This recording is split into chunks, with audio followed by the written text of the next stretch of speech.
Bonjour. Verdun fête les 150 ans cette année en 2025. Pour l'occasion, nous avons eu le plaisir de faire des recherches sur des repères commémoratifs de notre belle ville. Ici, Zoé Turcot, Noé Mecpo, Isabella Orozco-Rincon et Martou Clef de l'école Notre-Dame-de-L'Aube. Suivez-nous dans l'univers fascinant de l'histoire de Verdun.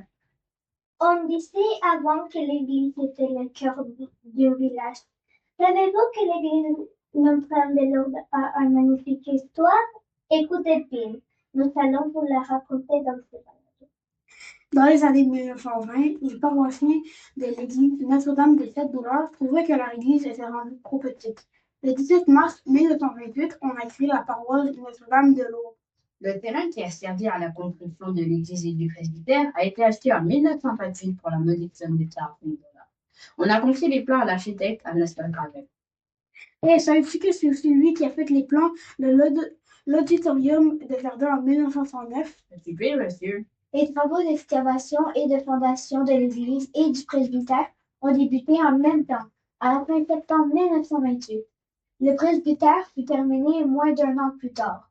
Puis, l'inauguration de l'église a eu lieu le 25 décembre 1929.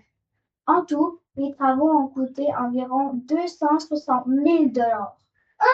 260 000 dollars, c'est le prix d'un condo ici à Verdun, c'est fou! Oui, mais en valeur d'aujourd'hui, ça correspond à presque 5 millions de dollars. Ça, c'est vraiment fou.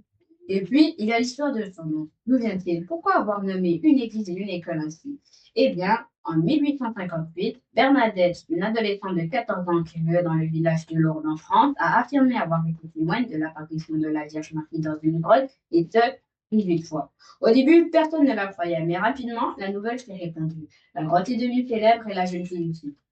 D'ailleurs, il y a un monstre de cette fameuse grotte dans l'église Saint-Denis. Allez jeter un coup d'œil. En grandissant, Bernadette est devenue une religieuse et plus tard, elle a été connue sous le nom de Sainte Bernadette. Quant à la Vierge Marie, l'Église catholique a commencé à la surnommer Notre-Dame-de-L'Eau. Église. Lorsque l'église a été fondée, les paroissiens étaient les résidents qui habitaient entre la deuxième avenue et la rue Osborne à Verdun. Aujourd'hui, ils viennent de partout. L'église actuelle ressemble beaucoup à l'église construite au début du siècle. Toutefois, au fil du temps, les plafonds et les chœurs ont été rénovés. Il y a aussi des travaux d'entretien chaque année. Actuellement, l'église emploie 3 personnes: le curé, l'envoyé, une secrétaire et un sacristain. C'est quoi un sacristain? C'est quelqu'un qui s'occupe du ménage et de l'entretien. Il y a aussi des bénévoles qui aident, comme pour faire le ménage ou pour planter des fleurs. Les élèves de Notre-Dame-de-L'Aube aiment beaucoup le terrain de l'église. On les va souvent pour lire, jouer et admirer les fleurs et les arbres. Merci aux bénévoles. Décrivant l'église Notre-Dame-de-Lourdes unie et le fait que c'est l'une des seules églises sur colonie. C'est bizarre, ça, non? En fait, pas vraiment, mais c'est rare. C'est pour faire entrer plus de lumière dans l'église. N'allez pas penser que l'église n'a que des activités religieuses, mais au contraire. Des concerts sont organisés 2 à 3 fois par année.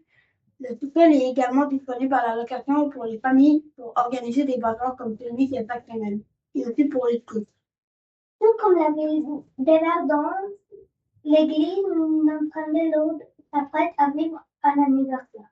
Le 17 mars 2008, l'église célébrera ses 100 ans. Restez à l'affût pour le reste de célébration.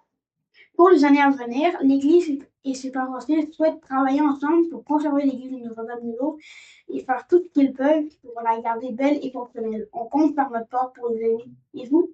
Nous vous remercions d'avoir écouté notre balado. Il n'aurait pas été possible sans le soutien de notre magnifique enseignante Nathalie Brault et notre gentille orthopédagogue Émilie Desrosiers. Nous aimerions également remercier le curé Boyer et les employés de l'Église qui nous ont chaleureusement accueillis afin de partager leurs connaissances. Pour terminer, nous vous invitons à porter votre écoute en allant consulter les autres balados de nos collègues du groupe.